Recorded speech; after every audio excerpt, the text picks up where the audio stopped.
আসসালামু আলাইকুম, কেমন আছেন সবাই? আশা করি ভালো আছেন। আল্লাহর রহমতে আমি ভালো আছি। আজকে আমার কাছে একটা ইলেকট্রিক কেটলি এসেছে। এটা 220 ভোল্ট ইনপুট ভোল্টেজ দিলে পাওয়ার আসে না। তো এখানে একটা ইন্ডিকেট বাতি আছে সম্ভবত, এই যে পাওয়ারের লাইনে। তো এই পাওয়ারের লাইনটিতে আমি যদি এখন 220 ভোল্ট ইনপুট ভোল্টেজ দিই, দেখেন এখানে কোনো পাওয়ারের বাতি চলতেছে না। তো সম্ভবত এর ইনপুট ভোল্টেজের সমস্যা। তো চলুন আমরা এখন এই যে এখানে যে ইনপুট ভোল্টেজ সেটা টেস্টারের মাধ্যমে চেক করবো এবং দেখবো এখানে কোনো কারেন্ট আসে কিনা।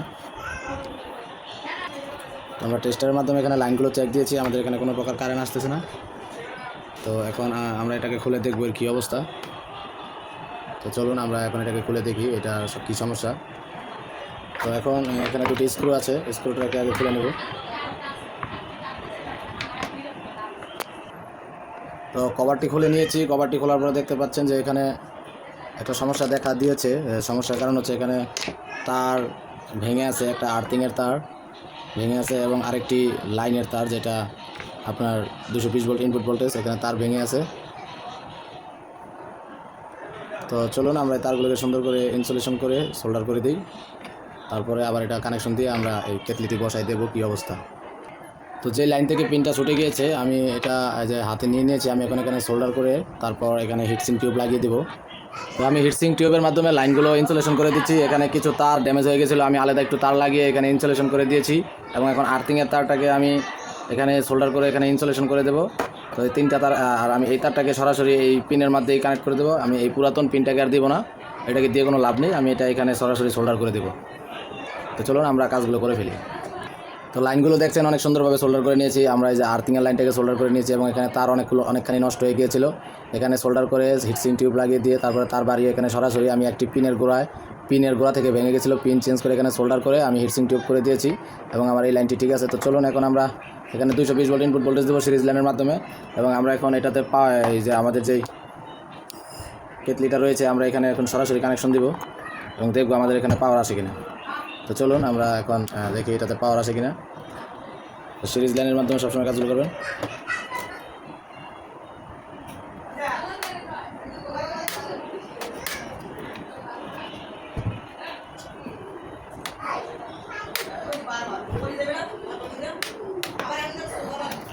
সিরিজ লাইনের বাতি জ্বলছে, আমার লাইনে কিন্তু কোনো প্রকার শর্ট নেই। লাইনে যদি শর্ট থাকতো আমার সিরিজ লাইনের বাতি চলতো, যেহেতু আমি সুইচ দিয়েছি এটার হিটার কয়েল রানিং হওয়ার কারণে 100 ওয়াটের বাতি পুরোপুরি চলছে। তো আমরা যদি এখন এখানে 220 ভোল্টের চেক দিই, তো এখন আমরা বুঝতে পারবো আমাদের এটা লাইন এসেছে কিনা। দেখেন আমাদের এখানে কিন্তু কারেন্ট এসেছে, বুঝতে পারছেন আমাদের টেস্টারে কারেন্ট এসেছে।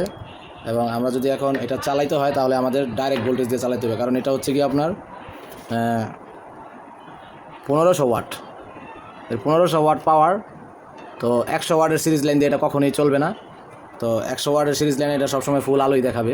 তো চলুন আমরা এটা সরাসরি কানেকশন দিয়ে দেখি কী অবস্থা। তো সরাসরি কানেকশন দেওয়ার আগে আমরা এটাকে সম্পূর্ণ ফিটিং করবো। আর যদি এখানে যদি আমার লাইন শর্ট থাকতো তাহলে আমার সিরিজ লাইনের বাতি জ্বলে উঠতো। তো অতএব আমার এখানে কোনো লাইন শর্ট নেই। তো আমরা এখন 220 ভোল্ট ডিরেক্ট ভোল্টেজের মাধ্যমে এটা চালাবো। তো চলুন আমরা এখন কভারটা ফিটিং করে ফেলি। তো আমরা আমাদের কভারটি লাগিয়ে নিয়েছি, এখন স্ক্রু ড্রাইভারের মাধ্যমে টাইট দিয়ে দেবো।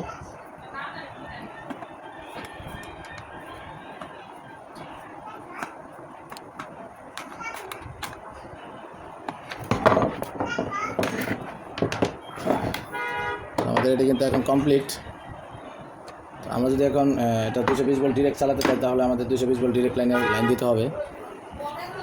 তো আমি এখানে ডিরেক্ট 220 ভোল্ট নিয়ে নিয়েছি। তো আমি এখন পাওয়ার দিচ্ছি। পাওয়ার দেওয়ার পর আমি আমার সুইচটা অফ অবস্থায় রাখছি, এখানে এটা বসালাম। তো এখন বসানোর পরে যদি সুইচ দিই আমার এখানে পাওয়ার এসেছে, লাল বাতি জ্বলতেছে। তো আমাদের এটা কিন্তু এখন কমপ্লিট। সুইচ বন্ধ করছি, of on of on of. তো আমাদের এটা কিন্তু কমপ্লিট হয়ে গেল। তো আমাদের এটা কিন্তু চলতেছে, এখানে লাইন দিয়েছি, ভিতরে পানি দিয়েছি। তো চলুন আমরা পানির গরম হয়েছে কিনা দেখি। তো দেখুন আমাদের এখান থেকে কিন্তু ধোঁয়া বেরোচ্ছে, পানি গরম করতে দিয়েছি, পানি অলরেডি গরম হয়ে গেছে। এখানে আমাদের পানি কিন্তু অলরেডি গরম হয়ে গেছে।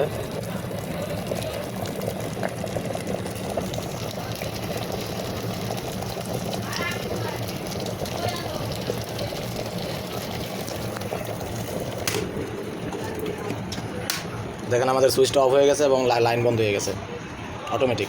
পানি গরম হয়ে গেছে, এটা এখানে কাট অফ হয়ে গেছে, গরম ভাপ ঢুকছে, কাট অফ হয়ে এখানে সুইচ অফ হয়ে গেছে অটোমেটিক। তো আমাদের এটা এখন সম্পূর্ণ কমপ্লিট আছে। তো আমরা এখন এটা ডেলিভারি দিয়ে দেবো। সবাই ভালো থাকবেন, আল্লাহ হাফেজ।